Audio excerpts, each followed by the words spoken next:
তীব্র শীত জেঁকে বসেছে উত্তরের জেলা গাইবান্ধাতে। প্রতিদিনই নামছে তাপমাত্রা আর বাড়ছে শীত। বেশ কয়েকদিন ধরে সকাল সন্ধ্যা ঢাকা থাকছে ঘন কুয়াশায়।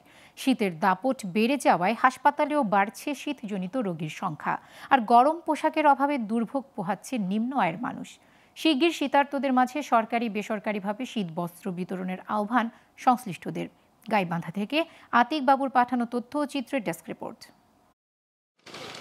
প্রতিদিন সন্ধ্যা নামার সাথে ঝিরঝির বৃষ্টির মতো ঝরতে থাকে কুয়াশা, সেই সাথে কনকনে হিমেল হাওয়া। এভাবেই চলে টানা সকাল পর্যন্ত। এতে বিপর্যস্ত গাইবান্ধার চর অঞ্চল থেকে শহুরে জীবন। নদী ঘেরা হওয়ার কারণে শীতের তীব্রতা খানিকটা বেশি এ জেলায়। এতে বিপাকে পড়েছে ১৫৬টি চরের মানুষ। টুকটাক ব্যবসা বাণিজ্য করে খাই, গরিব মানুষ।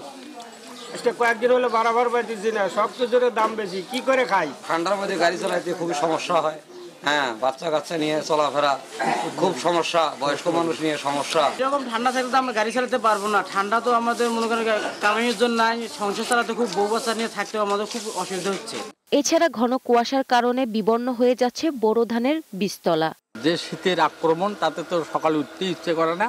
ওই পানিটা ঠান্ডা লাগে, হাতত ধরে। তারপরে ফিরে আবার আমাদের তো এখন মনে পোশাক পাতি কম, পোশাক পাতি মানে কিনতে পারতেছি না। শীতে বিশেষ করে ছোট বাচ্চা, যারা বৃদ্ধ লোক, এরা বিভিন্ন রোগে আক্রান্ত হচ্ছে। যারা নিম্ন শ্রেণীর মানুষ, তাদের কষ্টটা বেশি হচ্ছে। আমার যখন যাই তখন যা সমস্যা হয় কি, কিছুক্ষণ কাজ করতে করতে হাত পা গুলেন এখন অবসরের মতো হয়, ঠান্ডা হয়ে আসে। যে কোনো জিনিস হাতে ধরতে যাই, হাতে হাতে তুলে উঠানো যায় না।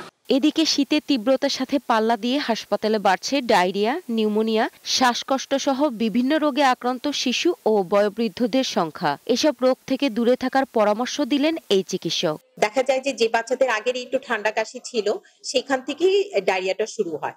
তো ধৈর্যের সাথে এটা চিকিৎসা করতে হবে, মোকাবিলা করতে হবে। আর একটি কথা, যে পানি শূন্যতা হওয়া যাবে না। বাচ্চা যদি পাতলা পায়খানা হয় বা বমি হচ্ছে, আপনাকে অরসালাইনটা বাচ্চার বয়স অনুযায়ী বা ওজন অনুযায়ী ওকে খাওয়াতে হবে। এমন শীত থেকে রক্ষায় নিম্ন আয়ের খেটে খাওয়া মানুষের পাশে দাঁড়াবে সরকারি বেসরকারি সহ সমাজের বিত্তবানরা, এমনটাই প্রত্যাশা গাইবান্ধাবাসীর।